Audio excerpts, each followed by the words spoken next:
roses. Hence, the name for this place, the Garden of Roses, Rosengarten in German. And before the selection took place, all the Jewish people were directed here to the bag number 43. They had to get undressed there and put all their belongings in special containers. And after that, they were directed here to Rosengarten, naked. And they were divided into two groups, men and women with children. In these two groups, selection took place separately. A basic feature that was taken into consideration was whether one was able to art physical work or not. And there was a special commission that was reviewing newcomers and picking the most healthy ones. It consisted of SS medical doctor, a prison camp supervisor or commander, and supervising officer of a crematorium. So those four people decided who would be living and who would die. And I've got a small fragment of memories written by one of the Jewish leaders who was here 70 years ago in this place in a square. Nathan Shelechover describes the selection in such a way.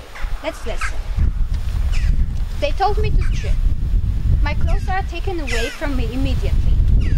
They are examining my body carefully. A large crowd outside. The decisive moment comes. You stand 10 steps before the head of the camp, and slowly you go straight at him. At some point his horsewhip indicates which direction you should go to. Left or right, to the gas chamber or to where.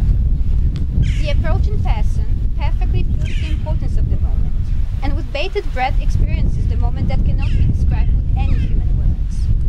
This moment, when you get near the master of your life, looking with glassy eyes at his horsewhip, at the end of which your fate is scanning, is so strong that it's sufficient to make the black path go wide.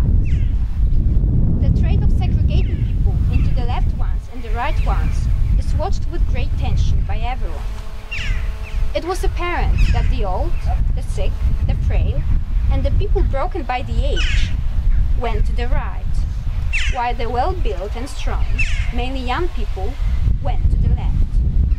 I was one of the luckiest who were sent to the left, and those lucky ones were directed either to a male bag number 41 or to a female bag number 42. The rest of people, the majority actually, stood here, sometimes for many hours naked, waiting for further commands.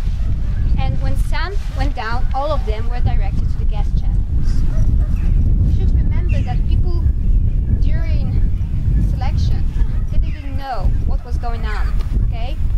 Shelechover wrote his memories after the war, so he was fully aware what was going on. But at that moment, when people were divided into those two groups, lucky and unlucky ones, they didn't know that they are going to die.